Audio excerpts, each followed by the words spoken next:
E para aqueles que estão aqui pela primeira vez, bem-vindos ao Núcleo Eu Comum, o nosso espaço aqui democrático de debate, estudo, de pesquisa mediúnica, no campo do mediunismo, pesquisas medianímicas, para que a gente consiga falar sobre desenvolvimento humano e espiritualidade consciente.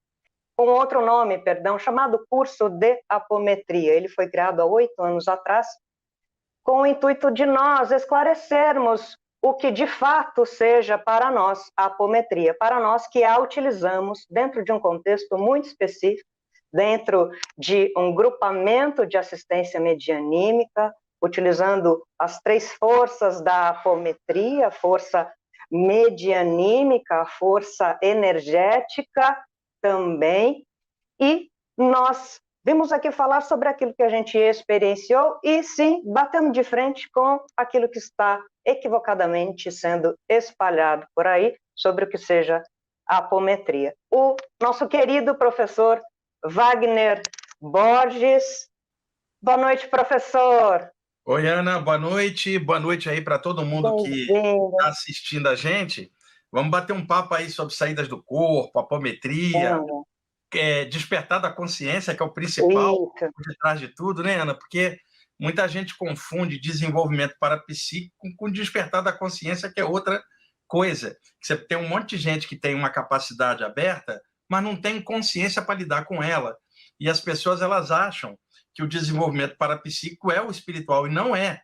O desenvolvimento parapsíquico é a ferramenta que você usa, seu potencial. Agora, a maturidade da consciência para lidar com isso, essa dá mais trabalho, que é melhorar pensamento, sentimento, energia, para lidar com os fenômenos de forma equilibrada, porque senão a gente acaba tropeçando na própria paranormalidade se não tiver conteúdo e equilíbrio para lidar com ela.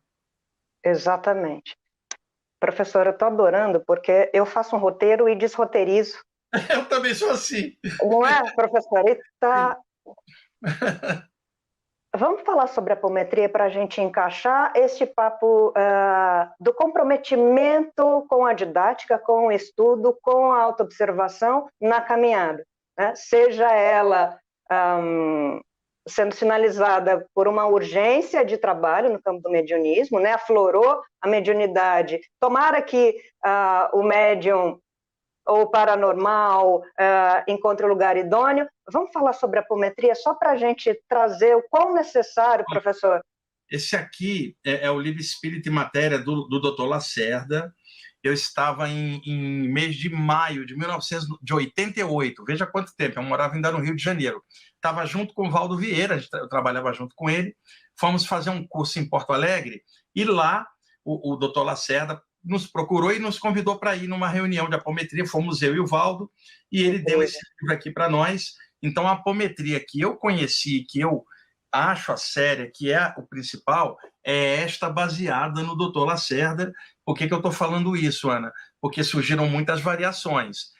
E aí vai depender de cada grupo como leva. Agora, tudo tem uma base. E a base da apometria no Brasil é o Dr. Lacerda, não dá para fugir disso, que foi o cara que trouxe, sistematizou tudo. E eu tinha separado um aqui que eu estou lendo recentemente, muito bom, talvez você não conheça, Ana, que é o Apometria Universal, do Dalton Roque Campos, muito bom, porque faz um trabalho de comparação dos diversos grupos apométricos, dando uma visão de conjunto. Esse livro aqui é mais novo, é um livro assim, bem grande, ilustrado, né? O Dalton pôde aprofundar, e ele também fala de saídas do corpo aqui. Então, eu pude pegar inicialmente a apometria, que hoje virou moda em certos círculos, né?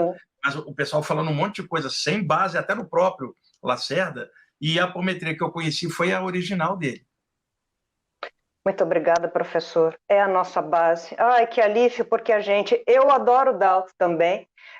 Estou sempre dando uma olhada no site dele, ele também tem um site, né? Conheço o livro e, olha, eu me sinto acolhida também pela similaridade de conceitos e defesa do que seja apometria, que hoje a gente tem que chamar apometria raiz, né, professor? Exatamente, exato.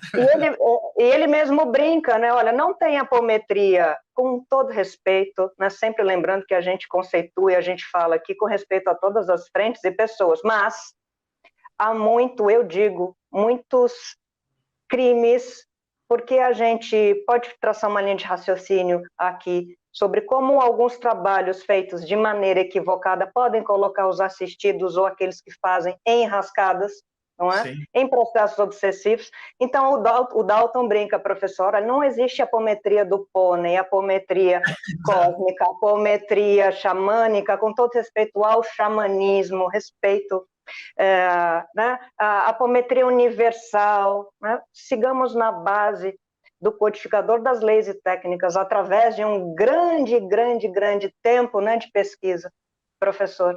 E aí a gente bate de frente. Eu acredito que nós temos pessoas aqui que defendem a apometria realizada de modo sozinho, em consultório, terapeutas. Isso também nos causa um grande problema, ou a autoapometria, professor.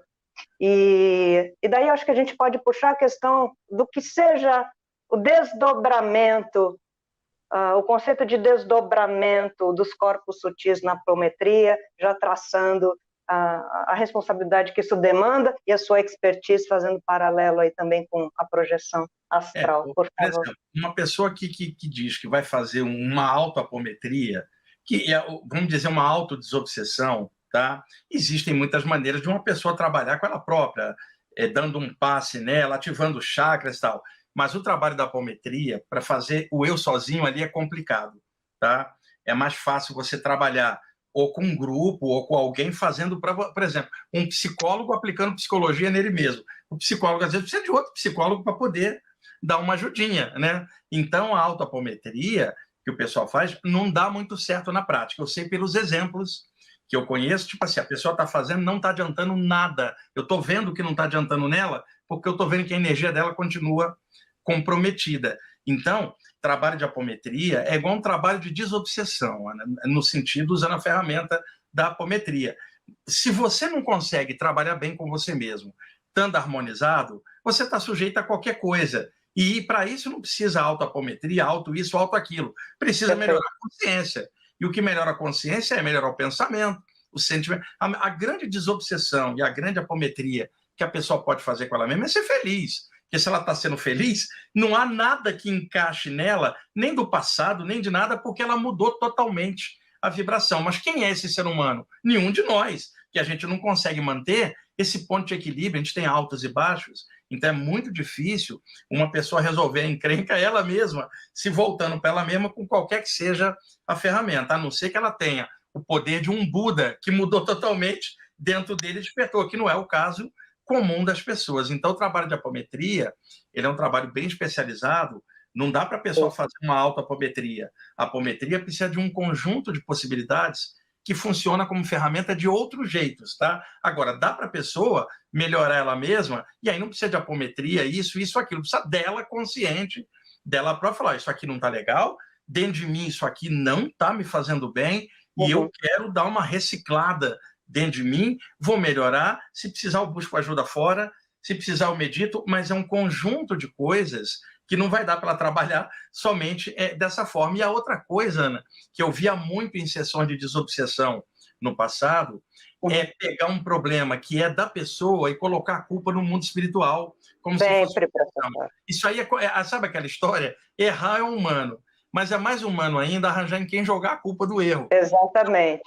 A religiosos cristãos antigos terceirizava a culpa para o diabo. Muita gente terceiriza a culpa para os obsessores ou assediadores, quando, na verdade, o grande assediador é a própria mente da pessoa. E a maioria dos casos, os assediadores vêm não como causa do que a pessoa está passando, são como exploradores do buraco que elas encontram.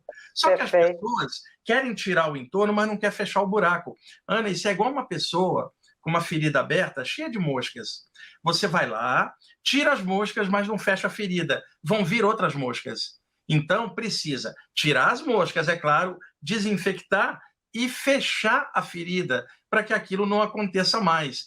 Muita gente não quer fechar a ferida, porque fechar a ferida dá trabalho, quer mudar pensamento, sentimento, enfrentar e vencer a si mesmo, e isto não é fácil. Então é mais fácil você ir num grupo ou pedir alguém para desobsidiar você, semana que vem você está obsidiado de novo, porque você não está fazendo o que é preciso para erradicar o assédio, que é melhorar a própria consciência. Então, para fazer um trabalho com a própria pessoa, o trabalho principal é o despertar da consciência, que é a grande auto, seja desobsessão, é despertar a consciência. Fora isso, nenhuma ferramenta vai ajudar. Pode tirar a mosca aqui, mosca lá, mas elas vão voltar, porque o buraco continua dentro da pessoa.